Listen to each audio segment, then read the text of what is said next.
L'enseignement supérieur et universitaire demeure le seul secteur dépourvu de représentation en province jusqu'à ce jour.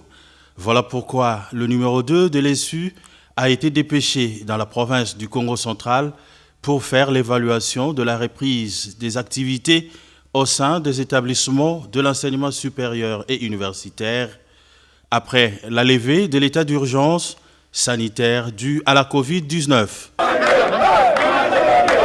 À la cité de Kassangoulou, la vice-ministre de l'enseignement supérieur et universitaire s'est entretenue avec le comité de gestion des institutions de l'ESU de ces territoires. Bien avant cette séance de travail, Madame Liliane Banga Lwaboshi a bravé la pluie pour aller visiter l'Institut supérieur des techniques appliquées de Kassangoulou, où elle a échangé avec les étudiants dans un auditoire. Les comportements que vous avez affichés en nous donnant rapport que voilà, vous avez besoin d'étudier, nous a poussé, n'est-ce pas, de changer. Et aujourd'hui, nous sommes convaincus que l'ISTA est parmi les institutions du Congo central bien réputées. J'ai déjà vu qu'il y a déjà la projection pour faire de nouvelles constructions.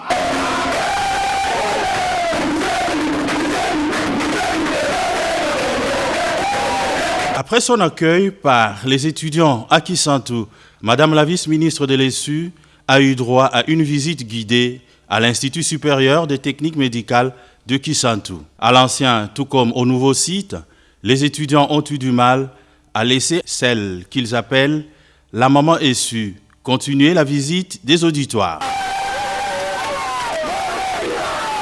À l'Institut supérieur des arts et métiers de Kisantu, Madame la vice-ministre de l'ESU a salué les efforts déployés par le comité de gestion de cet établissement dans la formation de la jeunesse. La preuve est là. Ces œuvres dans la salle d'exposition sont éloquentes.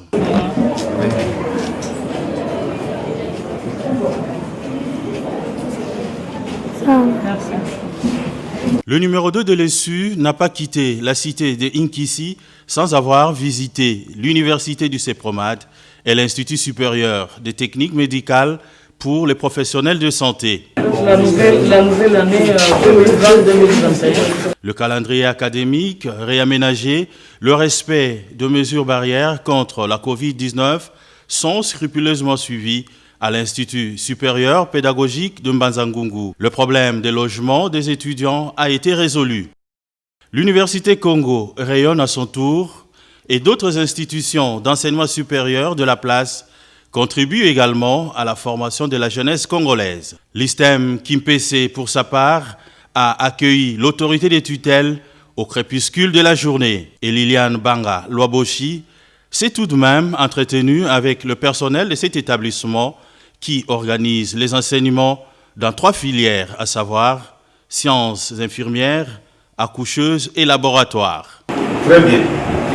Dans la ville portuaire de Matadi, chef-lieu de la province du Congo central, tout comme partout où elle est passée, Madame la vice-ministre de l'enseignement supérieur et universitaire a visité aussi bien les établissements publics et privés. À l'ISTEM Matadi, elle a encouragé les étudiantes à bien s'appliquer avant de les sensibiliser à lutter efficacement contre la pandémie à coronavirus. Sur la route de Tchela, la maman ESU s'est arrêtée tout d'abord à l'Institut supérieur de développement rural de Kinzamvouete. Ensuite, à la cité de Lukula, à l'Institut supérieur d'informatique et de gestion de Lukula, cet établissement privé de l'ESU qui fait la fierté de la contrée compte installer le système de vidéoconférence afin que les étudiants parviennent à suivre également les enseignements à distance. L'informatisation du bureau de l'administrateur du territoire et la direction locale des recettes de la province sont des projets à court terme pour l'ICGL. Dans la cité de Tchela, le numéro 2 de l'ESU est passé à l'ISTEM Tchela pour sensibiliser et encourager les étudiants avant de se rendre à l'Institut supérieur d'études agronomiques, les comités de gestion de l'ISP Kangou et l'université privée communautaire du Mayombe ont aussi présenté leurs doléances à l'autorité des tutelles. Et comme l'actuel cabinet du ministère de l'ESU a été la toute première présidence de la République, où travaillait le tout premier président de la République, feu le président Joseph Kasavubu, inhumé à Singini, son village. À 8 km de la cité de Tchela, Madame Liliane Banga Lwaboshi est allée honorer la mémoire de ce digne fils du pays. Sur place, elle a eu à communier avec les femmes du groupement de Lukamba Bemba.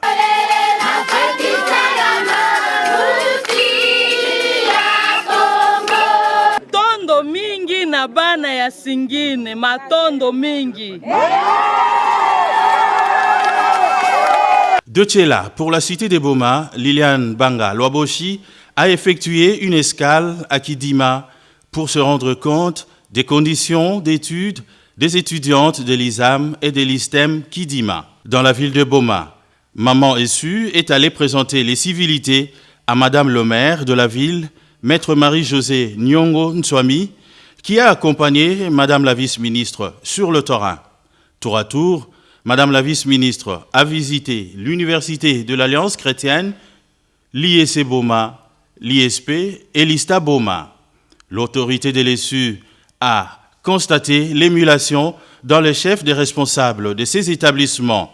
Madame la vice-ministre de l'Enseignement supérieur et universitaire a loué les efforts que déploie Madame le recteur de l'université officielle Joseph Kasavubu de Boma.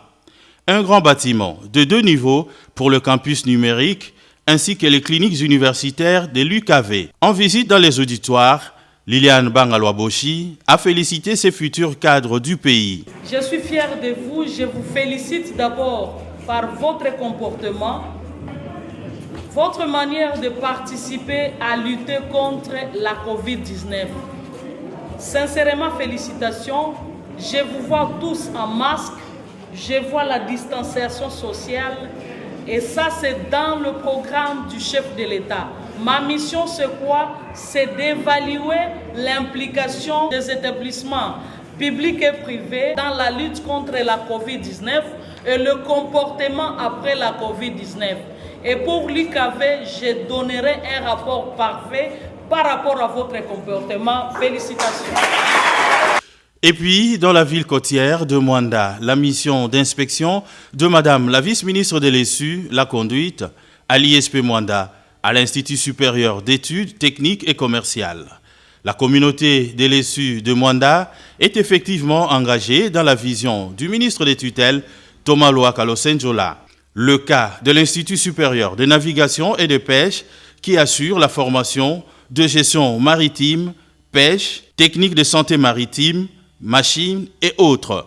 De retour à Matadi, au cours de la conférence provinciale des chefs d'établissement du Congo central, Madame la vice-ministre a félicité la grande communauté de l'ESU pour le travail abattu dans cette province. C'est un réel plaisir pour moi de commencer cette activité d'itinérance ici au Congo central que nous pouvons considérer à juste titre comme la maternité de l'enseignement supérieur et universitaire de notre pays, dont le berceau s'est situé à Kisantu.